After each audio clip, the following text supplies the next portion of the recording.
Warmadewa University is one of the biggest Indonesian private universities in Bali.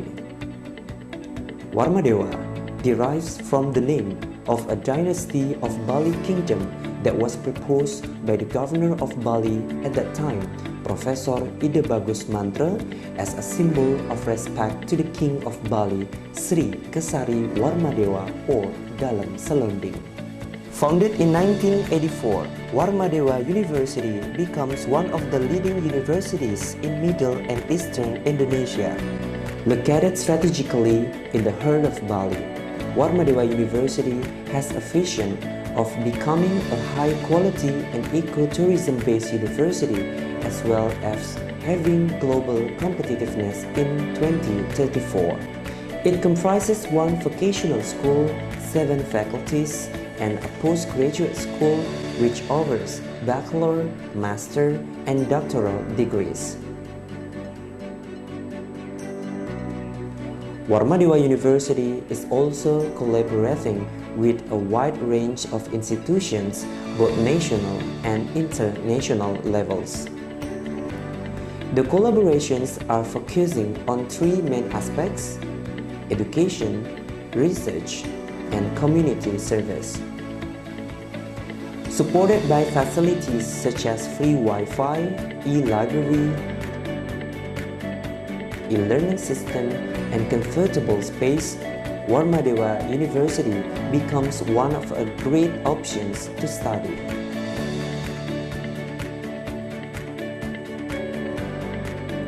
Here, students study while enjoying the beautiful island of Bali, its unique culture, and of course, its hospitable people.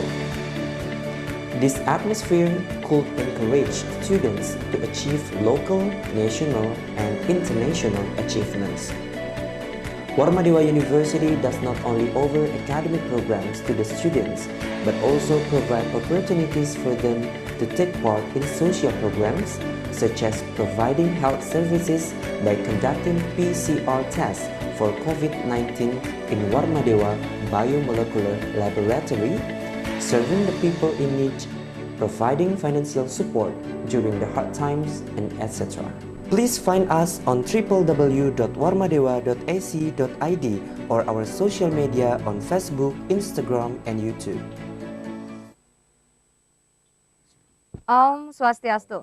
Swastiastu. Selamat pagi pemirsa. Pemanfaatan teknologi informasi di perguruan tinggi mendorong implementasi e-learning. Sebagian besar kampus mulai berbenah menuju kampus digital. Harapannya proses pembelajaran dapat menjadi lebih efektif dan juga efisien. Selama 1 jam ke depan, saya Adriana Mira akan menemani Anda untuk berbincang membahas Universitas Warmadewa menuju kampus digital. Sudah hadir di Studio 3 narasumber saya saat ini. Yang pertama ada Ketua Yayasan Kesejahteraan Korpri Provinsi Bali, Bapak An Agung Oka Wisnumurti. Swastiastu, Pak. Ya. Yang kedua, Rektor Universitas Warmadewa, Profesor Dewa Putu Wijana. Selamat pagi, Pak Rektor. Dan yang terakhir, Wakil Rektor 1 Universitas Warmadewa, Bapak Inyoman Kace. Swastiastu, Pak. Swastiastu. Dan yang akan kita mulai bersama-sama, Pak. Pembahasan pertama, kita langsung saja. Universitas Warmadewa ini siap menjadi kampus digital. Persiapan apa saja yang sudah dilakukan pihak kampus untuk mewujudkannya? Mungkin saya mulai dari Pak Ketua Yayasan dulu, Pak Agung, silakan Pak. Terima kasih Mira ya. Iya. Dan pemirsa News TV. Jadi hari ini kita bicara tentang Universitas Warmadewa dan kita tahu Universitas Warmadewa adalah salah satu universitas swasta terbesar ya. Di Bali dan bahkan di Indonesia Timur dengan kualifikasi unggul dalam beberapa hal, termasuk juga sertifikasi dari beberapa prodi. Itu menunjukkan bahwa Universitas Warmadewa tentu sangat siap ya untuk melaksanakan kampus digital. Jadi kesiapan untuk menuju kampus digital ini kita tidak menuju ya, kita sudah menerapkan kampus digital dan langkah-langkah itu kita sudah mulai dari tahun 2014 sebelum pandemi COVID-19 ini. Karena kita sadar bahwa digitalisasi terhadap berbagai macam aspek kehidupan ini menjadi satu keharusan. Di antaranya adalah bagaimana kampus ini bisa menerapkan teknologi informasi secara maksimal dalam rangka melaksanakan Tridharma Perguruan Tinggi. Oleh karenanya persiapan yang kita lakukan dari tahun 2014, jadi itu satu tentu dari sarana prasarana yang menunjang terwujudnya kampus digital, apakah itu teknologi informasinya, sistemnya, termasuk juga bagaimana bandwidth internetnya itu harus benar-benar kuat ya, dan itu membutuhkan sumber daya dan sumber dana yang tidak kecil ya. Yang kedua adalah bagaimana kita mempersiapkan semua sistem harus online. Jadi sekarang mahasiswa Warmadewa kuliah bisa online, bayar SPP, SDP dan apapun kebutuhan untuk kampus bisa online. Yang ketiga bahkan nilai mereka bisa input dan bisa lihat dari sistem digitalisasi yang kita laksanakan, sehingga hampir 18 tahapan dan proses yang berkaitan dengan pelayanan itu semua sudah online. Jadi mahasiswa dari seluruh Indonesia itu tidak harus ke kampus untuk menyelesaikan sesuatu. Mereka cukup dari rumahnya dan semua sudah bisa terkonek gitu ya. Oleh karenanya ketika COVID-19 kita tidak kaget ketika semua harus WFA, ketika semua harus melalui online, pembatasan sosial dilakukan, dan sistem kita sudah sangat ready untuk menuju ke arah itu gitu. Berarti dari sarana sudah siap, infrastruktur sudah siap, apakah sudah dijalankan, sudah mulai dijalankan? Sejak pandemi COVID sudah berjalan, pasti ada kendala dari mau itu kesiapan mahasiswanya atau dari Bapak tadi bilang jaringan, bandwidth. Mungkin Pak Rektor bisa dijelaskan apa yang kendala sudah dihadapi dan sudah berhasil dilewati selama percobaan ini, Pak. Sebetulnya kesadaran kita akan pentingnya digitalisasi itu sudah lama. Seperti Pak Ketua Yayasan katakan, sejak 2014 dimulai pada saat kita mendapatkan proyek namanya Health Project for Education Quality. Jadi dari Bank Dunia kita dapatkan dana 15 miliar kalau tidak salah. Nah mulai saat itu kita mulai mensplit dana untuk membuat sistem karena kita yakin sekali bahwa pelayanan yang baik adalah pelayanan yang cepat dan tepat. Itu hanya bisa kita lakukan kalau seluruh pelayanan itu berbasis IT. Nah semenjak itulah kita terus berkembang. Apa yang kita susun yang awalnya kita mempunyai sistem informasi manajemen terpadu dengan 5 sistem saja, sekarang sudah berkembang sedemikian pesatnya menjadi 11 sistem. Banyak sekali pelayanan-pelayanan yang penting, terutama di bidang pendidikan, kita sudah online. Jadi seperti dikatakan oleh Pak Ketua Yayasan tadi, benar sekali bahwa mahasiswa kita sekarang dari manapun dia bisa mengakses Universitas Warmadewa karena sebagian besar pelayanan sudah online. Jadi saya kira masalah, nah terutama di bidang pendidikan, sebelum COVID-19 pun kita sudah terapkan apa yang kita sebut sebagai hybrid teaching. Jadi sebagian kuliah itu online, sebagian lagi offline. Jadi pengalaman itu membuat kita lebih gampang setelah kita menghadapi COVID-19 pandemik. Jadi pada saat itu kita sudah mempersiapkan apa yang kita sebut sebagai learning management system berbasis Moodle namanya. Moodle ya. Nah inilah yang kita pergunakan sebagai pendukung di dalam proses pembelajaran. Tentu karena ini sesuatu yang baru, tentu pasti ada kendalanya. Ada kendalanya Pak ya. Nah. Kendala kita akan bahas nanti. Sistem sarana sudah siap. Ya. Artinya masih ada kesiapan mahasiswa yang belum terjawab. Mungkin nanti Pak Wakil bisa jawab. Sekarang kita akan break sebentar. Kita akan lanjutkan setelah jeda berikut ini. Baik, kembali lagi bersama saya Adriana Mira dan 3 narasumber saya. Ketua Yayasan Kesejahteraan Korpri Provinsi Bali, Bapak Anak Agung Oka Wisnumurti, Rektor Unwar Profesor Dewa Putu Wijana, dan Wakil Rektor 1 Universitas Warmadewa, Bapak Nyoman Kace. Menjawab pertanyaan saya tadi, Prof, bagaimana dengan kesiapan mahasiswa Unwar menggunakan sistem pembelajaran yang serba digital? Tentunya mahasiswa sudah bersiap-siap ya untuk menuju atau melaksanakan yang namanya sistem digital yang Universitas Warmadewa sudah siapkan. Kira-kira kalau tadi masih ada yang belum terjawab adalah kendala selama penggunaan sistem. Boleh dijelaskan, Profesor? Oke, terima kasih. Kita setahun setelah kita melaksanakan full daring, ya, full pembelajaran daring, kita melakukan survei baik di kalangan dosen maupun di kalangan mahasiswa. Hasil survei itu kita menemukan beberapa kendala. Ya. Yang pertama yang paling krusial itu kan banyak blank spot yang ada di jauh-jauh gitu untuk mahasiswa yang dari jauh. Sehingga mereka kesulitan untuk mengakses learning management system yang kita terapkan sekarang. Itu dari sudut mahasiswa. Beberapa di antara mereka juga mengatakan alat bantu yang mereka butuhkan itu tidak match itu spesifikasinya itu juga. Nah, di kalangan dosen ini kan sesuatu yang baru. Betul. Ini kan sesuatu yang baru. Banyak juga dosen yang belum mampu melaksanakan atau mempergunakan learning management system itu secara optimal. Jadi variasi cara mereka memberikan pembelajaran itu sangat bervariasi. Mulai dari yang sangat elementer begitu sampai mereka yang sudah advance. Nah, oleh sebab itu kita sudah membuat apa yang kita sebut sebagai center of corner untuk pembelajaran, ya. Ada kita punya satu satu corner di mana di sana ada dosen-dosen yang sudah mempunyai kualifikasi yang bagus untuk menjalankan. Jadi semua dosen yang belum menguasai penuh apa yang kita sebut sebagai learning management system itu bisa bertanya di sana. Jadi mereka setiap hari siap untuk memberikan pelayanan kepada dosen. Jadi syukurnya sekarang itu ya sudah mulai berjalan dengan baik, gitulah. Kita bicara tentang kurikulum ya Pak Wakil Rektor ya. Bagaimana metode pembelajaran dan kurikulum yang akan diterapkan untuk baik itu mahasiswa dan dari pihak dosen juga. Tentang kurikulum ya, yang kita jalankan di Unwar ya, itu sudah menerapkan kurikulum KPT ya, kurikulum pendidikan tinggi ya, sesuai dengan standar Dikti ya dan KKNI ya.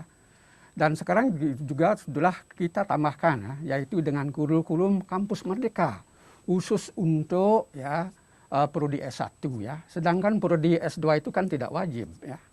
Sehingga dengan demikian implementasi kurikulum ini ya kita lakukan ya, memberikan kesempatan belajar kepada mahasiswa di luar kampus ya.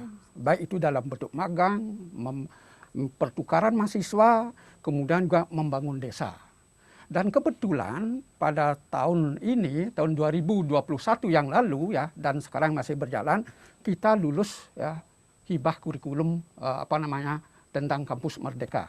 Baik itu dari segi kurikulum, kemudian implementasi Kampus Merdeka ya, itu sekitar 4 miliar. Itu sudah kita lakukan ya, dan itu memang ternyata ya, jadi pengalaman belajar di luar kelas sangat meningkatkan kompetensi daripada mahasiswa. Terkait dengan LMS ya, kenapa kita menggunakan LMS? Yang pertama, pembelajar itu kita akan kendalikan setiap hari ya, semua berbasis digital. Dosen tidak datang pada hari ini kita akan tahu. Mahasiswa tidak datang juga akan kita tahu ya. Itu kita kendalikan setiap hari ya. Karena mutu daripada pembelajaran ini adalah core-nya sebuah universitas ya. Itu akan mempengaruhi output ya. Kemudian outcome yang selanjutnya dampak secara umum terhadap universitas ya. Jadi output yang kita ukur itu ada beberapa parameter. Yang pertama itu adalah masa studi ya. Yang kedua adalah indeks prestasi ya. Daya saing kita ukur juga ya. Itu melalui tracer ya. Yaitu yang pertama itu adalah ya, masa tunggu. Berapa masa tunggu setelah dia tamat. Itu indikator sebuah PT itu berkualitas. Yang kedua itulah kinerja lulusan. Ya. Kinerja lulusan di user ya. Dari sini akan kita mendapatkan feedback. Tentu itu adalah untuk masukkan kurikulum. Karena kurikulum itu setiap saat harus kita review. Sesuai dengan kebutuhan studi. Ya. Itu yang kita lakukan. Ya. Sehingga sekarang kalau saya melihat sistem yang telah kita implementasikan ini ya, saya dari rumah bisa memantau semua dosen. Ya. Dan dosen apabila kehadirannya dia kurang dalam diagnosis evaluasi ya, itu akan diberlakukan oleh sistem. Bahwa kehadirannya kurang. Ya. Sehingga dosen ini merasa terpanggil ya untuk memenuhi kewajiban sesuai dengan evaluasi yang kita lakukan. 1 bulan pertama dia mendapat peringatan. Kemudian UTS juga apabila belum memenuhi standar daripada pertemuan, dia juga akan mendapatkan peringatan. Semua berbasis IT ya, kemudian inputting data dari nilai juga dari manapun boleh dilakukan. Sehingga akuntabilitas, transparansi, validitas ya tentang histori pembelajaran itu sangat bagus ya. Dan dengan aksesibilitas yang tinggi ya. Orang tua pun bisa mengakses. Itu yang kita terapkan. Ya. Sehingga memang betul-betul di Unwar itu saat ini sudah kampus digital. Ya. Kita mempunyai 11 sistem ya, yang yang semua input, histori dan output itu tentang kegiatan Tridharma itu sudah terakumulasi pada pada sistem kita yang ada 11. Ya. 11 sistem itu apa aja Pak? Boleh dijabarkan? Mungkin yang penting-penting aja. Ya. Yang pertama itu SIM siswa. Ya, Sistem Informasi Manajemen Kemahasiswaan. Dari nilai sampai transkrip akademik. Ya. Yang kedua itu Sistem Informasi Kepegawaian. Histori daripada tugas dan beban dosen ada. Kemudian SIMAK. Informasi akademik semua ada di sana. Baik Pak, kita ada penelpon dulu yang ingin bergabung, juga mungkin ingin bertanya. Silakan. Om Swastiastu, selamat pagi. Swastiastu, Mbak Mira, selamat pagi. Selamat Saya pagi. dari Dengan Indonesia, siapa? Dari Badung. Oh, baik. Ada pertanyaan yang ingin disampaikan dengan 3 narasumber yang sudah ada di studio? Bapak-bapak, selamat pagi Pak. Mau tanya, ini keren sekali sih Universitas Muhammadiyah ini. Kalau untuk PNB online-nya, apakah sudah dipastikan aman Pak? Mungkin pengalaman-pengalaman sebelumnya itu misal terjadi downtime atau error login pada saat terakhir daftar, apa masih bisa diterima pendaftaran offline? Begitu. Itu pertanyaan saya pertama. Yang kedua, apakah PNB itu biayanya tidak dibikin berbeda gelombang-gelombangnya Pak? Misalnya gelombang pertama itu lebih murah gitu seperti pembelian tiket konser early bird gitu Pak. Itu aja sih Pak. Soalnya anak saya mungkin tertarik salah satu fakultas di Universitas Warmadewa tahun ini. Terima kasih. Baik, terima kasih Om Santi Om. Kita akan langsung ke pertanyaannya. PNB online bagaimana jika ada sistem downtime juga? Apakah bisa tercover? Yang kedua, biaya apakah bisa berbeda kalau early bird, istilahnya kalau duluan pendaftaran ya Pak ya? Bisa dijawab? Ya, mungkin sementara pendaftaran offline pun masih terbuka gitu loh ya. In case misalnya sistem down begitu, ya, mereka sudah ada di kampus, bisa offline juga bisa gitu. Tetap kita layani. Nah, persoalan pendaftaran sampai saat ini policy yang seperti itu belum. Jadi tapi harganya masih sama masukan. ya Pak Rektor ya? Sama. Gimana Pak Wakil Rektor, mungkin ada yang ditambahin masalah sistem? Kalau tadi masih bahas 11 sistem yang digunakan, kita baru sebutkan 3. Ya. Kemudian SIM kegiatan. Ya. SIM kegiatan. SIM kegiatan ya, itu akumulasi kegiatan-kegiatan kemahasiswaan nanti connect ke Siapri ya dan Siapti. Data-data itu terkumpul di sana ya. Kemudian SIM surat sudah berbasis digital juga ya. SIM sarana, SIM surat ya, Siapri, Siapti, Silimas ya. Jadi Silimas ini adalah untuk kegiatan Tridharma khususnya penelitian dan pengabdian. Itu database semua penelitian ya. Tetapi ujung-ujungnya semua itu akan larinya ke Siapri dan Siapti ya. Itu adalah database untuk kelembagaan ya. Yang nanti kita kirimkan itu ke Simlitab Masdikti, kemudian juga untuk akreditasi ya. Jadi dengan adanya sistem ini tata kelola itu jauh lebih ya, dalam baik, menerapkan betul. GUG, Good University Government. Ya. Good University Government. Ada 11 sistem yang akhirnya Ya. mempermudah semuanya, Ya. baik dari mahasiswa untuk melihat Ya. dan dosen untuk memantau. Begitu juga dengan Pak Rektor dan Wakil Rektor Ketua Yayasan, walaupun dari jauh bisa memantau. Bisa. Ya, terima kasih ya sudah bergabung tadi, Pak Rektor, Wakil Rektor dan Ketua Yayasan juga masih ada di sini bersama saya. Nanti kita akan bertemu lagi pemirsa, jangan kemana-mana, perbincangan ini semakin menarik. Kita akan segera kembali masih di iNews Bali. Baik pemirsa, kita kembali membahas Universitas Warmadewa menuju kampus digital. Bersama dengan 3 narasumber saya, kita lanjutkan Pak Wakil Rektor tentang sistem. Tadi ada 11, Ya. cuma belum semua bisa disampaikan. Ya. Tentang sistem yang 11 kita lakukan ya, kelanjutan itu adalah SIM berkas ya. Sistem informasi pemberkasan ya. Jadi itu adalah semua report dan record digital ya. Itu masuk di SIM berkas ya. Selanjutnya itu akan semuanya terintegrasi ya. Ya. Kemudian SIAPTI ya, itu khusus untuk akreditasi perguruan tinggi ya. Untuk prodi juga kita buatkan SIAPRI, sistem akreditasi program studi ya. Sistem ini telah berjalan ya, tetapi di dalam perjalanan dari menu-menu yang ada terus kita input, terus kita tingkatkan sehingga aksesnya itu lebih mudah ya. Dan sistem keuangan yang terakhir. Jadi sistem keuangan update-nya setiap saat, bukan setiap menit, setiap saat ya. Jadi berapa keuangan yang masuk, tetapi itu diakses oleh stakeholder internal. Ya. Nah inilah akuntabilitas, berapa uang masuk ya sampai saat ini kita tahu ya. Nah jadi itulah salah satu akuntabilitas daripada GUG ya, yang telah dijalankan oleh yayasan dan rektorat. Ya. Jadi dengan adanya sistem-sistem ini ya, sehingga dengan demikian ya tata kelola jauh lebih mudah. Dengan demikian efektivitas daripada pengelolaan yang GUG itu akan lebih gampang kita wujudkan. Terkait dengan sistem yang telah kita jalankan khusus untuk mahasiswa, akses orang tua juga diberikan dengan catatan mahasiswa itu memberikan NIM-nya kepada orang tua. Ya. Sehingga rekam jejak daripada histori pendidikan anaknya itu akan tahu setiap saat. Ya. Nilai itu akan masuk setelah ujian. Proses evaluasi semester selesai 2 minggu. Apabila dosen itu lambat inputting sudah dapat peringatan. Nah inilah standar-standar yang telah kita jalankan ya.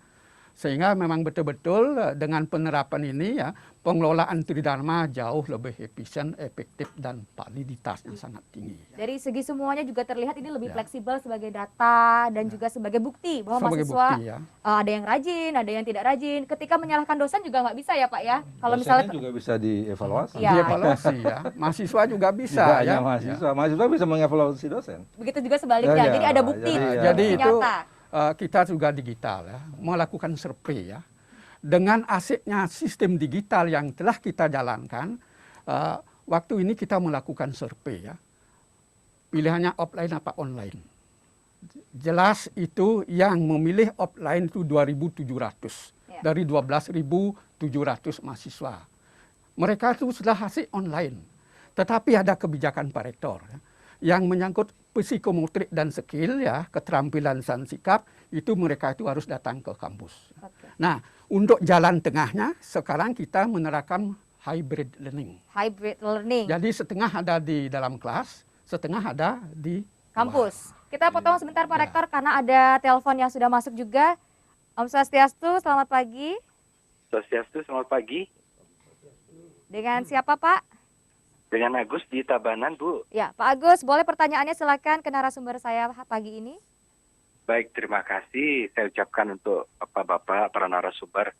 Saya dari Tabanan nih, lumayan jauh ke barat. Semoga saja nanti layanan kampusnya bisa sampai di kawasan Tabanan ini, Bapak.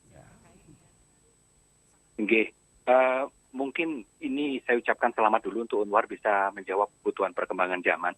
Kira-kira mungkin nanti sosialisasi ini mungkin bisa disampaikan berkelanjutan lagi, dan kira-kira hal ini tidak menjadi kebingungan di masyarakat terkait dengan layanan kampusnya begitu.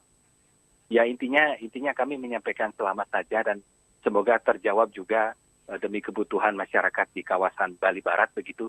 Terima kasih, saya ucapkan selamat pagi. Om Santi, Santi, Santi. Om. Terima kasih Pak Agus. Ini terkait juga dengan pertanyaan saya selanjutnya sebenarnya Pak ya. Sosialisasi dan juga kebingungan antara offline dan online. Tapi para wakil rektor sudah menyebutkan ada hybrid. Jadi ada yang kalau memang pilihannya offline silahkan, kalau online juga boleh. Mereka itu, dosen itu tetap masuk ruangan, setengah di kelas, setengah yang lainnya di luar, dimanapun. Tetapi kita menyediakan software ya. Dengan software ya, itu ada headset yang mobile ya, sehingga dosen di dalam kelas itu dimanapun ya, suara-suara dosen itu bisa mereka dengar. Ya. Ini tidak mudah ini ya. Iya betul. Termasuk juga ketika kita harus hybrid itu, kan ada hal-hal yang tidak bisa dilakukan secara online. Praktek misalnya, Praktek. Ya, kemudian pembelajaran teknis, di mana orang harus berinteraksi dengan alat, dan alat itu ada di laboratorium. Ini kan tidak mungkin kita lakukan secara online. Maka inilah yang kemudian diatur. Yang tadinya misalnya kapasitasnya 100, kita bagi ada yang 50 jam pertama, nanti yang 50 jam kedua, begitu seterusnya, sehingga kita tetap menerapkan protokol dalam konteks COVID-19 Ya. ini. Gitu. Apalagi untuk prodi-prodi tertentu ya Iya, Pak, ada benar. yang tidak bisa dilakukan secara online semua. Kayak kedokteran misalnya, Ya. kayak teknik ya. Ya, bahkan ilmu-ilmu sosial sekarang kan dengan laboratorium yang dia punya, kayak praktek perbankan, praktek di ekonomi, bagaimana membuat legal drafting, itu kan harus berinteraksi. Oke. Gimana kalau kita bahas sekarang tentang proses Pak? Ini sepertinya panjang karena dari 2014 Iya. tadi sudah di-mention 2014 mulai sampai saat ini sudah dilaksanakan, tentu tidak mudah. Iya. Mungkin Pak Gong bisa menyampaikan bagaimana proses yang sudah dilalui oleh Universitas Warmadewa? Iya, begini. Tadi juga menarik pertanyaan Ibu yang pertama dan Bapak Agus yang kedua ya. Ya. Kaitannya kemudian dengan sosialisasi. Jadi begini, membuat sebuah sistem itu tidak mudah. Betul. Jadi ketika kita menggunakan sistem, kan itu udah selesai. Tetapi di balik sistem yang kita gunakan ya ada proses yang sangat panjang. Di situ paling tidak melibatkan 6M namanya. Dalam teori manajemen. Teori ya, kan? manajemen. Jadi manusianya gitu. Manusia. Kadang-kadang teknologinya canggih, manusianya nggak bisa menggunakan, ya percuma. Yang kedua money, uang. Jadi membutuhkan dana yang besar membuat sistem. Satu sistem saja itu nilainya luar biasa ya, M-an itu. Ya, yang ketiga mesin, alat-alat, sarana prasarana, metodenya, cara penggunaannya, teknologinya, yang kemudian market penggunanya gitu. Jadi penggunanya ini, usernya ini kan mahasiswa, sivitas akademika, mahasiswa, dosen, karyawan, bahkan masyarakat kan, Betul. yang bisa mengakses informasi. itu marketnya itu. Tetapi market ini kan hanya tahu bahwa sistemnya sudah ada. Bagaimana sebuah sistem terbentuk dan bagaimana sebuah sistem bisa beroperasional, inilah yang kita sebut dengan kebijakan manajemen sistem. Yang harus kita keluarkan satu, yang harus kita kawal dua, yang harus kita fasilitasi. Baik. Nah inilah yang selama ini kita kerjakan bersama-sama dengan teamwork ya, dari yayasan sebagai penyedia ya, sarana prasarana, sumber daya dan teknologinya, kemudian dari pihak rektorat yang menyiapkan segala hal yang berkaitan dengan sistem sampai sistem itu beroperasional sampai ke market gitu. Sampai ke market Pak, kita akan bahas lagi masalah sistem. Saya potong sebentar karena ada telepon lagi. Ini mungkin karena sangat menarik pembahasannya dan tepat waktunya ya Pak ya. Orang lagi mau cari kuliah, lagi pendaftaran. Kita langsung aja bergabung. Selamat pagi Om Swastiastu. Swastiastu. Ibu boleh langsung pertanyaannya? Saya Eci Pak dari Denpasar, saya ibu rumah tangga. Mau tanya kalau apa kualitas dari kuliah online itu bisa menjamin sama dengan kalau mahasiswa itu datang langsung Pak, karena kan kalau kuliah online itu kan kadang-kadang suka males ya Pak ya, jangankan kuliah sekolah aja mungkin SD sampai SMA tuh ada bosen gitu dan mungkin waktunya juga terbatas, dan untuk ngejar mata kuliah itu seperti apa Pak nanti strateginya? Terima kasih. Baik, terima kasih. Pertanyaannya sangat relate ya Pak sama kehidupan. memang masih offline aja sudah jarang mahasiswa yang full, pasti ada aja yang bolong-bolong. Tapi ini akan kita jawab nanti karena saya tertarik sekali dengan 6M. 6M di manajemen sistem. Boleh Pak dilanjutkan Pak, nanti Pak Rektor bisa menambahkan kalau ada yang kurang dari Pak Gong. Ya, intinya bahwa mengerjakan sebuah sistem itu membutuhkan cara kerja yang terintegrated dari manusianya, uangnya, sarana prasarananya, teknologinya, metodenya, sehingga ini nyampe ke marketnya gitu. Nah, ini yang memang benar-benar harus kita konsolidasikan dan membutuhkan waktu yang sangat panjang. Ya syukur Warmadewa ini sudah menerapkan dan kebijakan sistem digitalisasi ini dari tahun 2014, bayangkan. Jadi sebelum ada COVID ini kita sudah berpikir tentang digitalisasi. Dan ternyata faktanya ketika COVID terjadi kita nggak kelabakan. Karena kita yakin dan kita tahu bahwa menciptakan sebuah sistem dan sampai dia menjadi sesuatu yang operasional itu tidak mudah. Termasuk bagaimana sistem itu akrab dengan kehidupan. Kadang-kadang kan ada jarak nih. Kayak Ibu tadi bilang bahwa gimana nih kualitasnya kalau offline dan online. Saya sebagai dosen merasakan ternyata mahasiswa yang kita ajar melalui online itu proses interaksinya justru lebih baik. Dia berani ngomong. Kalau offline kadang-kadang dia nggak berani ngomong nih. Ya sama dengan kita lah diskusi di sini kan. Ini kan online sebenarnya, ibunya berani tanya. Kadang-kadang kalau ibunya kita berhadapan langsung bisa jadi malu atau sungkan. Nah, ini yang kita bisa lihat ya di proses pembelajaran. Sehingga tadi surveinya menyatakan bahwa, survei ya, ini hasil survei mengatakan bahwa mahasiswa justru lebih banyak memilih online. Cuman dosen juga harus pinter nih. Kadang-kadang dosennya bisa ditipu nih. Dipasang fotonya, orangnya nggak ada. Betul, ada kamera yang off ya. Saya wajibkan. Jadi semua kamera harus on. Harus on. Jadi mereka yang tidak on kameranya, kita anggap tidak hadir. Baik, terima kasih Pak. Ini kita akan bahas lagi seru sekali, karena setelah ini saya akan banyak bertanya dari sudut mahasiswa mungkin. Setelah ini kita bahas gimana persiapan Universitas Warmadewa dan juga bagaimana memaintain tantangan yang ada tadi. Jadi jangan kemana-mana, pemirsa tetap di iNews Bali. Baik pemirsa, kita kembali membahas Universitas Warmadewa menuju kampus digital bersama dengan 3 narasumber masih di sini dengan banyak pertanyaan, ada interaktif juga lumayan banyak pertanyaan. Setelah ini kita akan bahas tentang sistem. Sesuai dengan pertanyaan yang terakhir, bagaimana kualitas mahasiswa yang mengikuti online dan offline. Ini pasti banyak trik-trik yang dilakukan oleh mahasiswa juga ya, Pak Rektor, Wakil Rektor dan Pak Ketua Yayasan. Bagaimana Warmadewa akhirnya menyikapi ini dengan sistem yang bagaimana, dengan check and balance-nya seperti apa? Boleh Pak Wakil Rektor. Terima kasih Dek. Ya. Jadi seperti yang disampaikan oleh Ibu tadi ya, dalam pembelajaran dengan modus daring atau online ya, kita tidak memakai modus yang yang acak-acakan, yang di luar sistem. Online itu banyak ya, misalnya Google Classroom itu tidak bisa kita kendalikan. Dalam pengendalian ini kita menerapkan LMS dengan Moodle system yang sudah direkomendasi oleh hampir semua perguruan tinggi di dunia ya. Itu ya, kita kendalikan ya, apabila ada blank ya, dia itu bisa keluar dari Zoom ya. Karena menggunakan Zoom itu memerlukan bandwidth yang lebih tinggi.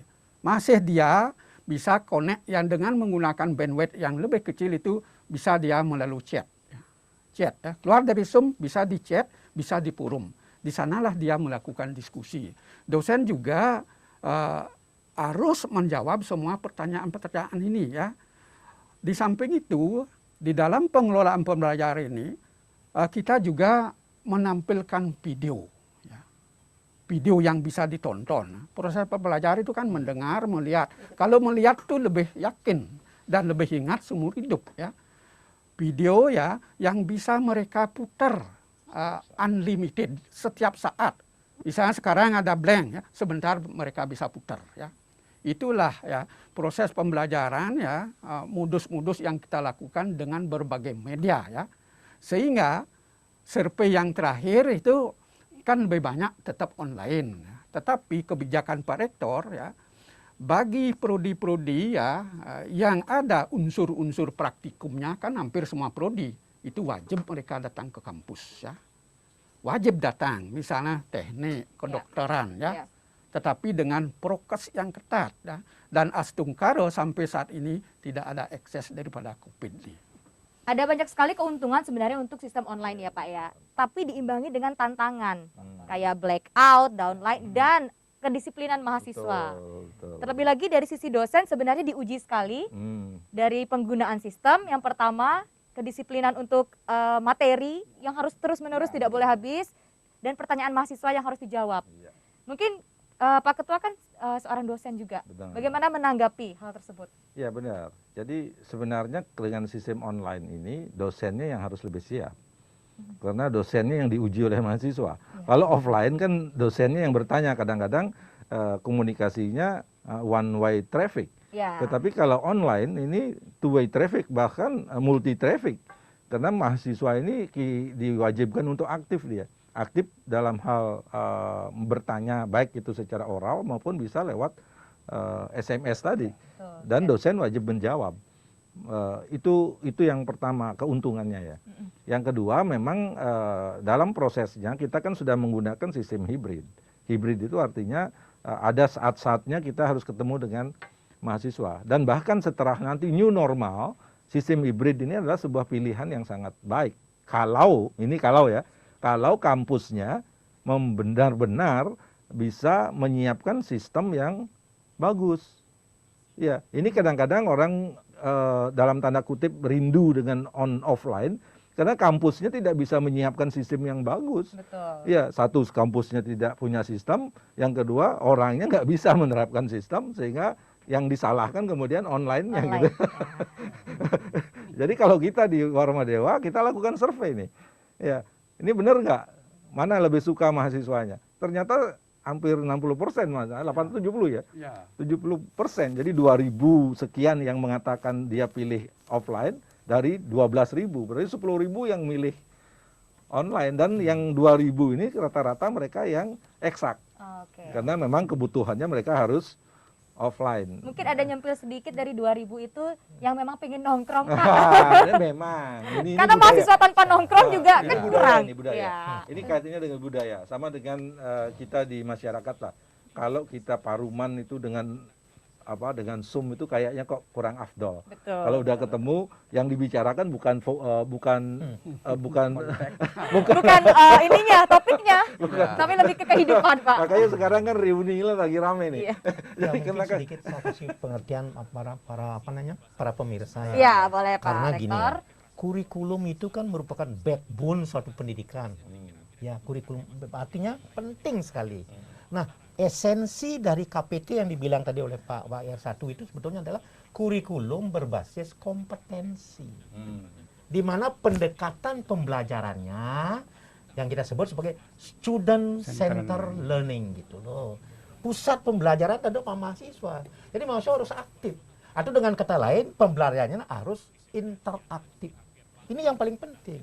Nah, LMS yang berbasis modal itu menyiapkan beberapa teaching method yang menjamin keberlangsungan teaching and learning proses yang interaktif tadi gitu loh. Gimana bisa dikatakan suatu itu interaktif Pak? Interaktif, banyak mahasiswa yang bertanya, banyak yang mahasiswa yang memberikan komen.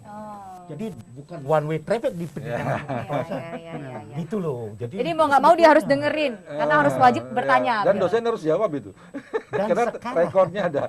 Sekarang tren pendidikan tinggi itu ya, itu menaikkan porsi skill dalam bidang pembelajaran. Kalau dulu tuh kurikulum lama kan lebih banyak anunya itu ke knowledge base.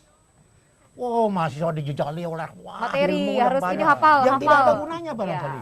Dalam prakteknya di mana dia bekerja, skill dia kurang. Maka itu statement di media massa yang mengatakan bahwa lulusan kurang siap pakai inilah sebutnya. Karena skill mereka kurang. Skill dalam artian gini. Kognitif skill, kemampuan berpikir kritis, psychomotoric skill, kemampuan untuk melakukan sesuatu dengan tangannya, dan communication skill. Ini tiga-tiganya harus berjalan paralel gitu.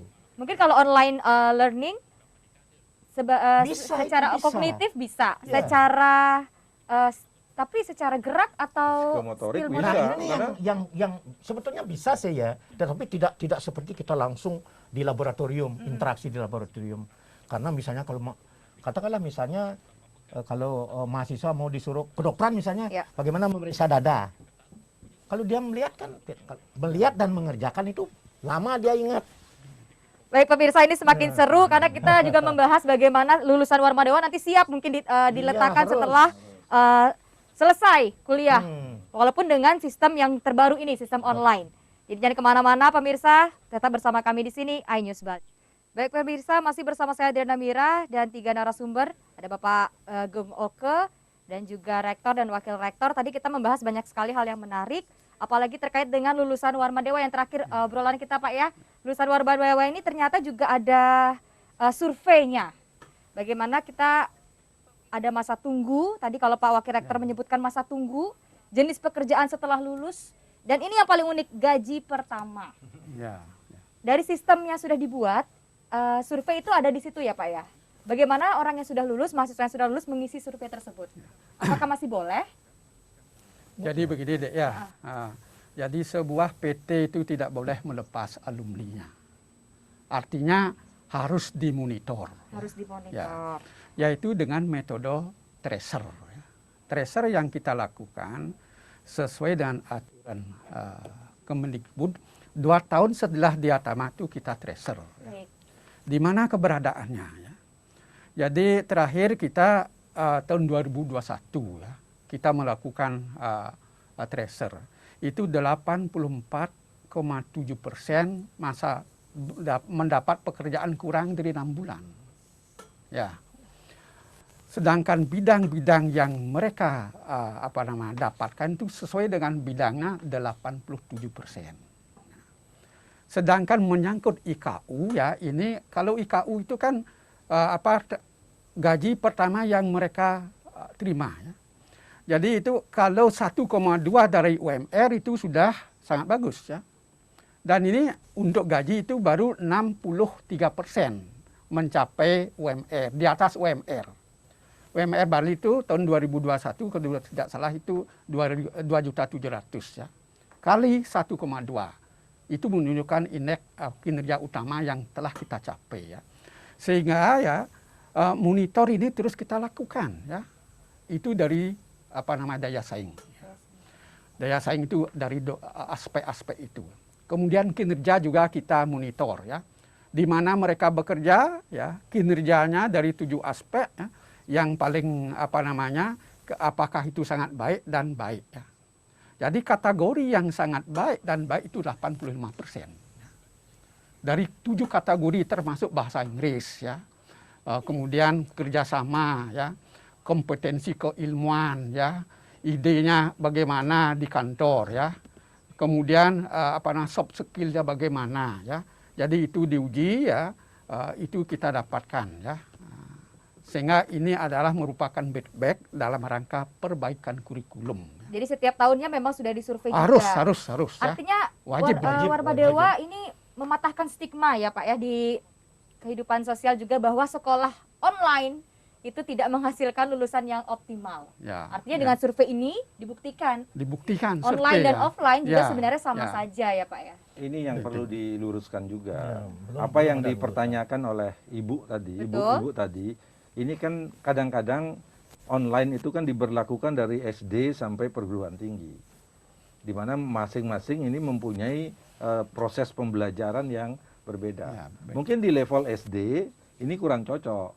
Karena ibunya, orang tuanya harus mendampingi dan sebagainya. Yang sibuk itu orang tuanya kan, anak-anaknya itu Atau kan yang, belum. yang ngerjain ulangan orang tuanya Pak. Nah, mungkin di level SMA, SMA, oke lah, hibrid ya. Di level perguruan tinggi kan kesadaran orang berteknologi sekarang, saya ini generasi X ya, Betul. udah jauh kalah dengan generasi strawberry ini, generasi Z kan. Ya. Mereka jauh lebih hebat untuk teknologi dan lebih fasih menggunakan teknologi. Nah, mungkin ini yang perlu disegmentasikan.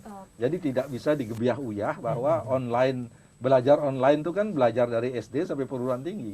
Di level mananya yang harus dievaluasi. Ya, gitu. di level mahasiswa memang sudah secara profesional Kalau saya lihat dibentuk. di mahasiswa saya berani jamin hasil survei tadi.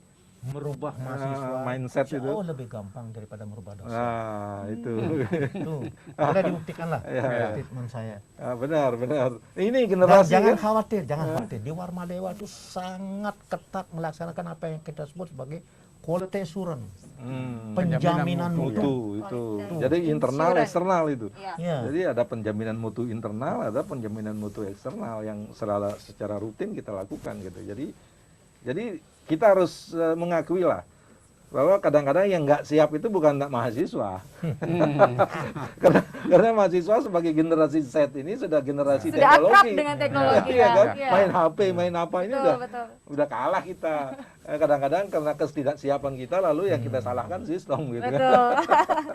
Wah, banyak sekali hal yang saya dapat hari ini, bagaimana sebenarnya offline dan online itu tergantung dari mana kita lihat ya, dari segmentasinya, dari kesiapan kampus itu Iya juga, benar. dan sumber daya manusianya. Termasuk teknologi yang digunakan. Ya, betul sekali.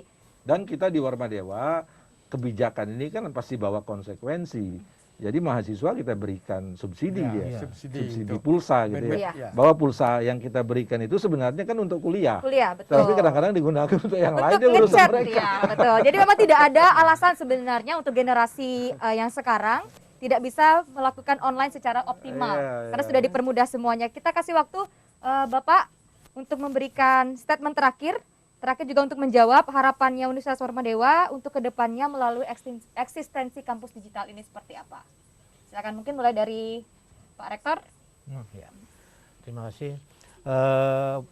Para pemirsa yang saya hormati, saya mengundang putra-putri Bapak Ibu untuk mengambil pendidikan di Universitas Warma Dewa karena kualitasnya kita jamin. Bapak Ibu sekalian, visi kita jelas, kualitas, ekowisata, berwawasan ekowisata dan mampu bersaing global pada tahun 2034. Itu yang kita tuju Bapak Ibu sekalian. Kita secara ketat menerapkan apa yang kita sebut sebagai good university governance dan penerapan quality assurance yang menjamin kualitas pendidikan di Universitas Warma Dewa. Selamat datang di Universitas Warma Dewa. Ya, silakan. Boleh Pak dilanjutkan oleh Pak WR dan kemudian nanti ditutup oleh Pak Ketua Yayasan. Terima kasih kepada pemirsa semua di rumah ya. Jadi Warma Dewa siap menerima anak-anak yang ingin melanjutkan pendidikan tinggi di Unwar ya. Aksesibilitas tentang prodi itu ada 26 prodi ya. Kalau ingin pendidikan pendek ada vokasi. Kalau ingin pendidikan yang stratanya tinggi ada juga program doktor. S2 ada ya. Sehingga mari bergabung tentang pendaftaran online. Dari manapun boleh, dari tempat tidur boleh, kapanpun boleh. Ya. Itu akses yang kita buka. Ya. Itu tidak saja pendaftaran, ya, tetapi kegiatan-kegiatan yang lain aksesibilitasnya sangat tinggi, validitas tinggi, kemudian sangat akurat. Ya. Sehingga akan memudahkan semua stakeholder, terutama masyarakat yang akan bergabung ke Unwar. Ya. Mari kita sudah melakukan pendaftaran ya, dan sampai saat ini ya sudah banyak mendaftar ya, sehingga dengan demikian kami tetap mengundang anak-anak untuk melanjutkan pendidikan tinggi di Warma Dewa. Siap berkompetisi ya tentang kualitas lulusan yang akan kita lepas. Terima kasih. Pak, silakan. Pak Ya. Agung. Digitalisasi ini membutuhkan perubahan mindset dan culture set dalam tata kelola organisasi dan sistem manajemen pengelolaan perguruan tinggi menuju good university governance. Oleh karenanya, proses kepemimpinan tidak cukup hanya kepemimpinan transformatif, tetapi sekarang kita harus ciptakan kepemimpinan yang transglobal. Dan kepemimpinan transglobal ini tentu akan sangat erat kaitannya dengan visi. Dan visi Warma Dewa jelas, yaitu bagaimana kita mewujudkan mutu, bagaimana kita menuju ekowisata, dan bagaimana kita go global 2034. Ini yang disebut dengan kepemimpinan transglobal. Oleh karenanya, semua stakeholder, baik itu dosen, karyawan, dan mahasiswa, ini harus benar-benar menyiapkan mindset dan culture set, bahwa kita harus berubah. Dan zaman sudah menuntut kita harus berubah. Kita tidak bisa diam dan asik dengan masa lalu kita. Betul. Jadi kehidupan itu adalah hari ini dan ke depan. Dan itulah yang kita janjikan kepada para mahasiswa ketika mereka bergabung dengan Universitas Warmadewa. Jadi jangan khawatir, mari kita ke Warmadewa saja. Baik, pemirsa, online learning sudah menjadi hal yang lumrah dan wajib dilakukan. Universitas Warmadewa sudah menjalankannya dengan sistem yang sangat optimal. Jadi semoga informasi dapat disampaikan bermanfaat. Akhirnya saya Adriana Mirah mewakili teman-teman yang bertugas hari ini undur pamit. Sampai jumpa, salam sehat selalu. Om Santi, Santi, Santi. Om.